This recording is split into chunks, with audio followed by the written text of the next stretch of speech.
लग्नाचे दिवस चालू झाले. सर्व मुलींना सरकारी नोकरीवाला नवरा पाहिजे असतो, पण सरकारी नोकरीवाल्या मुलाला कोणीच विचारत नसतं की तुला काय पाहिजे असतं.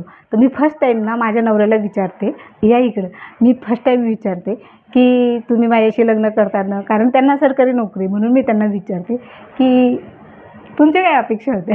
माझी जी अपेक्षा होती ना, मला जी अपेक्षा होती त्याच्यापेक्षा काही पेटेने जास्त भेटलं मला ग्रॅज्युएट बायको भेटायला पाहिजे, पण मला पोस्ट ग्रॅज्युएट बायको भेटली ही माझी मोठी अपेक्षा आहे. सुंदर बायको भेटली, समजदार बायको भेटली, छान बायको भेटली, मॅच्युअर बायको भेटली, ही अपेक्षा.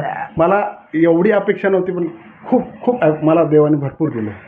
तर मुलांचं कसं असतं ना, सरकारी नोकरीवाला मुलगा असला ना त्याला अजिबात गर्व नसतो, कुठल्याही गोष्टीचा गर्व नसतो. पण ती मुलगी जर प्रायव्हेट जरी कंपनीत जरी कामाला असली आणि ती 20,000 रुपये जरी कमवत असली ना, तर तिच्यात ना खूप ॲटिट्यूड येऊन जातं. तर हे चुकीचं आहे. आपण नेहमी ना म्हणजे मुलांच्या गोष्टी